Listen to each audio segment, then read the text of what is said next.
I'm going to go to my worst signing. And listen, Taylor, I've been going to the well with these two teams a lot over this episode. They're two of the three, probably the two busiest free agency teams and two of the three busiest offseason teams in general. And I'm going to go back to the well here. And again, I kind of talked about the same thing with Yamamoto. It's a big money deal for a guy who we haven't seen a lot from.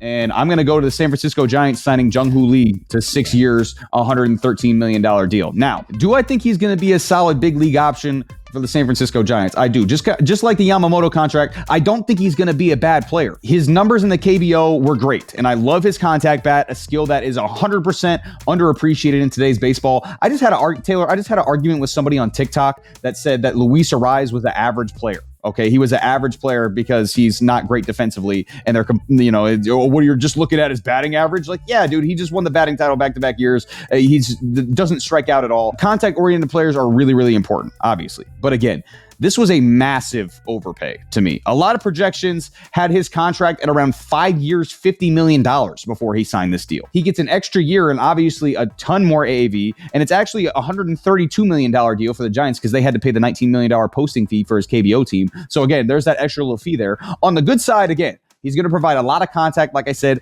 his projected slash line by Fangraphs over the duration of the contract is 280 average, 340 on base, and 415 slugging. So for a 755-ish OPS, which is really good for a center fielder, okay, who is likely to provide solid defense because he's got good range and a solid arm. But he also suffered a fractured ankle in July of last season, which is definitely a concern. A major lower body injury to someone whose game is built a lot around his legs and running is a concern to me. And to me, there's a lot of risk beyond this for the future for the Giants too. Sure, he put up great numbers in the KBO.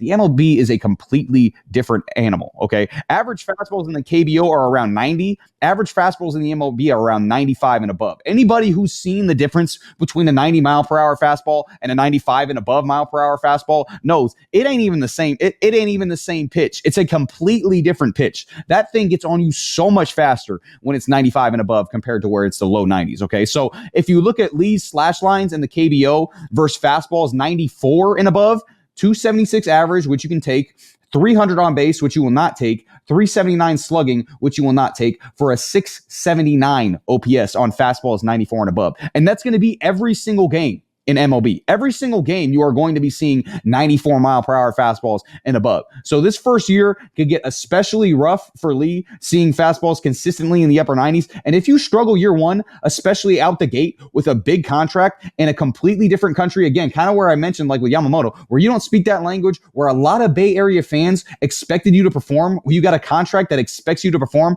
I think this could go very poorly. So I think they already overpaid a contract compared to what he was projected to get for a player who is contact oriented, but probably won't get many stolen bases. Fangraphs had him projected for either 1 or 2 stolen bases every single year. He was, every year for his contract, and he has struggled with MLB velo and has never played in the MLB before. I think for the Giants, this isn't really a guy who's going to put butts in the seats either or bring in a lot of revenue. It's not like, Ohtani, where he's going to be hitting massive home runs. Like, I don't think many people, like I just said, the contact approach is underappreciated. So I don't think people are going to be paying tons of money to see a guy who's going to slap a single the other way, So he's just a pretty good player at best, I think, for the Giants. So although I liked a lot of their other moves this offseason, as far as the Giants go, I think this one could turn really bad really quick. And I think this is the worst contract of the 2024 offseason, Taylor.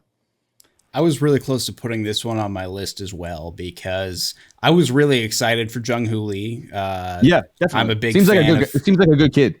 I'm a really big fan of Korean baseball players, especially since I've told you about it. I started watching this show on Netflix that's like a Korean baseball reality show where it's like all these retired KBO players playing against like the best high school and college players in Korea. Total aside, but I've really enjoyed watching that show and kind of fallen in love with Korean baseball. One of the things I've noticed on that show is their eyes absolutely light up when they see any pitch over 140 kilometers per hour on the gun.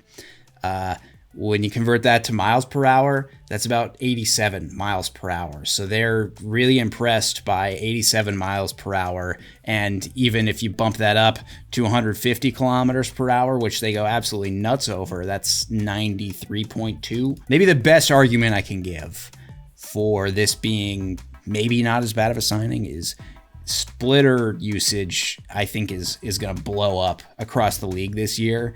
And the players that have played in the NPB and the KBO are going to know how to hit that pitch a lot better than the guys for sure. because the differences in the way that pitch works from here to overseas is massive. So maybe they have a leg up on certain pitchers just because they've seen them more, but that's me really digging for some value in that. That wasn't the best allocation of resources, like you talked about with the Astros, Taylor. That wasn't the best allocation of resources. I think they would have been much better off spending that money for Jordan Montgomery or spending that money for Blake Snell and bringing them in. And I think that would make their team a lot better. But shout out to Jung-Hoo Lee. I really, really hope he does well. I just don't know if it's gonna turn out that great for the Giants.